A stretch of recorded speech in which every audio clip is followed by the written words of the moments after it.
O governo Lula está sendo acusado de bloquear uma negociação internacional, o que o governo nega. O assunto em questão é lixo. Sim, lixo. Muitos movimentos internacionais já estão avisando que o Brasil está perdendo protagonismo na pauta ambiental, que é um dos grandes ativos que o nosso país tem no cenário internacional. Será que vale a pena? Esta segunda-feira, numa mensagem de vídeo transmitida no encontro, o presidente francês disse que a poluição global dos plásticos é uma bomba relógio e apelou ao fim de um sistema em que os países mais ricos exportam resíduos para os países mais pobres.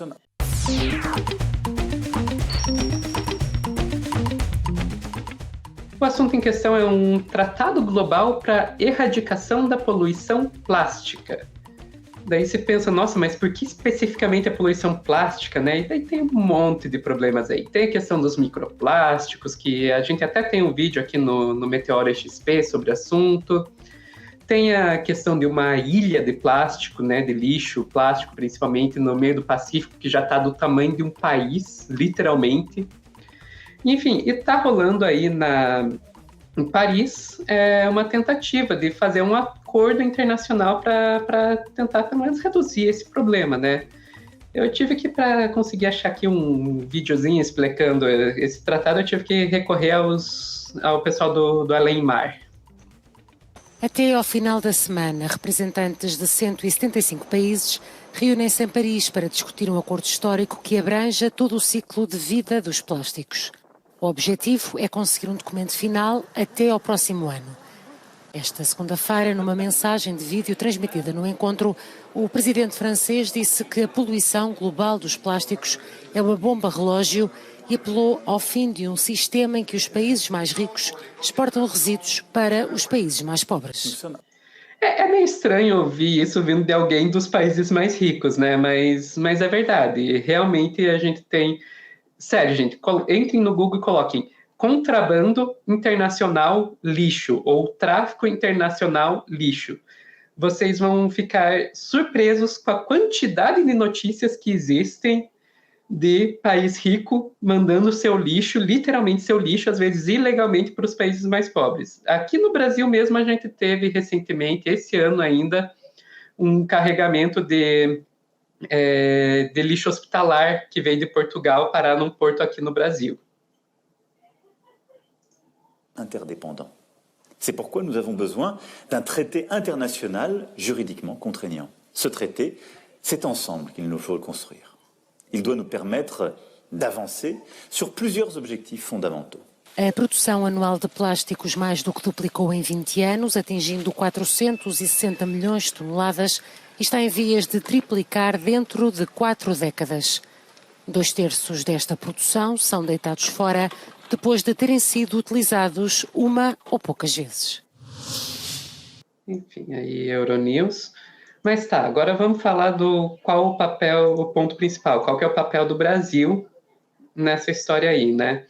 Eu vou trazer aqui de uma reportagem publicada hoje, dia 30 de maio, no UOL, lá de autoria do Jamil Chad, né? Ambientalistas acusam o Brasil de bloquear negociação. O governo nega. Ok, então basicamente o que essa reportagem vai nos trazer é que está rolando aí essa tentativa de criar esse tratado e que logo no primeiro dia, os representantes do governo brasileiro acabaram dominando a pauta da discussão por uma questão principalmente técnica, né? Que basicamente estava sendo definido que para esse tratado ser autorizado ou não, precisaria de 2/3 dos países votarem favoráveis ao tratado. E daí o governo brasileiro, os representantes do governo brasileiro chegaram lá e disseram: não, 2/3 não é suficiente, a gente tem que fazer que só vai ser aprovado se houver consenso. Todo mundo aprovar o tratado, todos os países. A justificativa do Brasil para defender essa posição foi essa aqui, né? Que o temor do governo brasileiro é que, se a regra dos 2/3 vingar, um acordo final pode existir sem que maiores poluidores do mundo sequer participem. Então, o Brasil defendeu, né, que a saída para esse impasse seria de deixar duas opções. consenso ou 2/3 e seguir com o debate sobre o assunto, sobre a substância, ou seja, sobre o assunto em si, né? E só depois tentar resolver esse impasse aí. Mas os ambientalistas disseram que, olha, isso não é uma boa ideia, porque esse mecanismo de tomar decisão por consenso não é democrático, porque na prática concede poder de veto a todos os países, né? Um único governo que bloqueie a decisão poderia acabar com o avanço das políticas de combate à poluição plástica. E o resultado dessa discussão toda foi esse aqui, né? Que na leitura dos movimentos ambientalistas do mundo inteiro, isso vale indo desde movimentos do norte global até movimentos do sul, como a África do Sul e tal, que ao citar questões de procedimento para impedir o debate, os ativistas estão alertando que o Brasil forneceu argumento aos países com posições mais duras para que eles continuem a manter as negociações reféns. E que o resultado é que o primeiro dia do evento, que só tem 5 dias, foi dedicado só a falar dessa questão de procedimento e ninguém foi debater o que realmente era importante, que é a questão da poluição plástica e do tratado.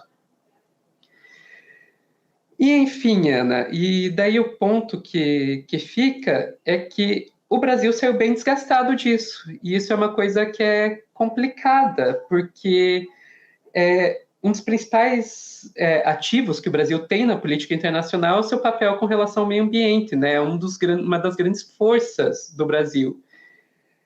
E daí talvez eu irrite parte do nosso público aqui, mas o Brasil está se esforçando para fazer isso, né?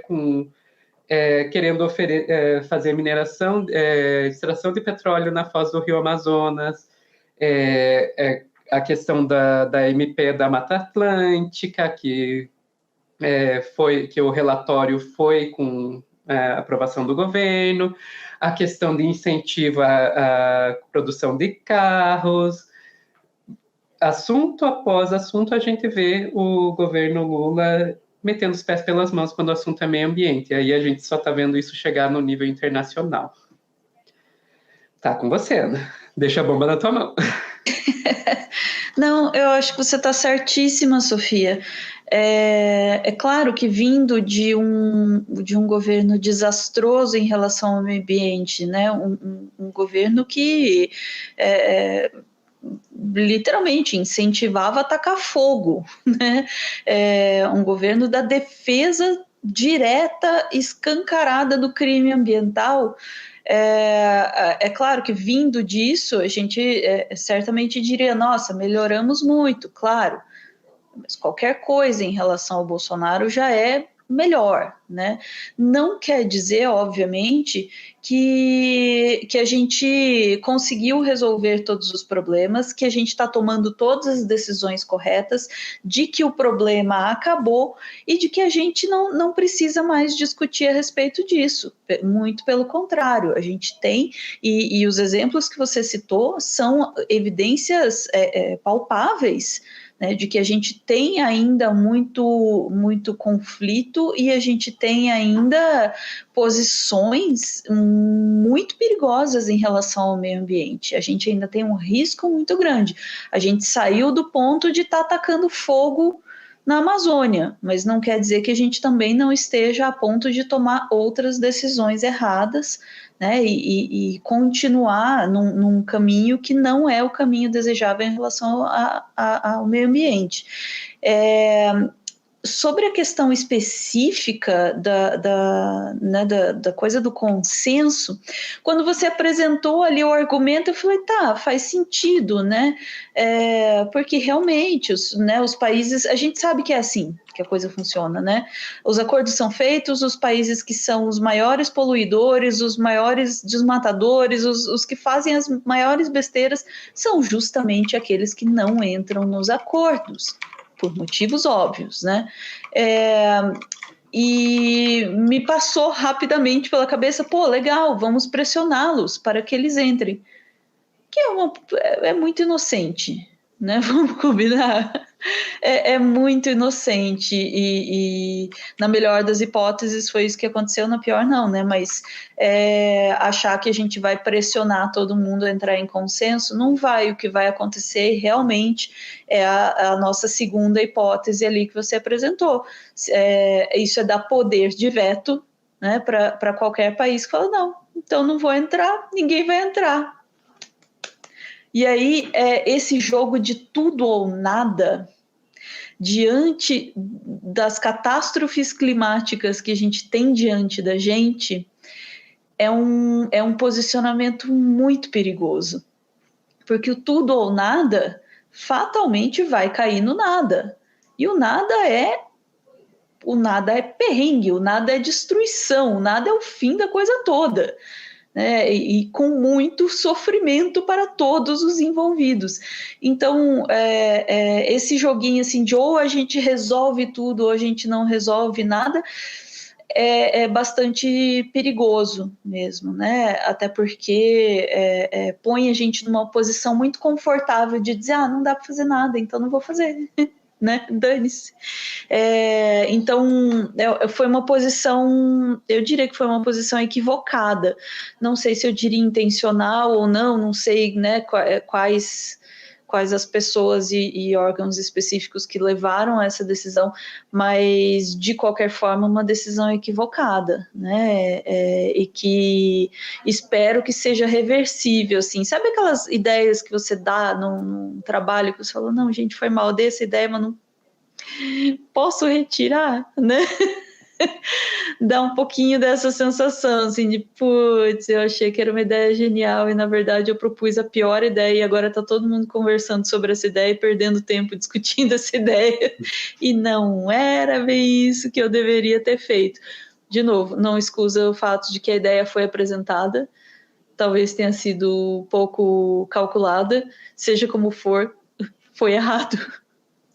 Foi errado, né? As consequências eu espero que sejam reversíveis, né? Essas, porque o desastre natural não é. Né? As consequências neste encontro, nesta questão específica, eu espero que sejam, né, possivelmente reversíveis. Mas é isso, assim, realmente a gente tem muita posição aí contraditória mesmo, né, no governo atual, assim, muita posição para acertar.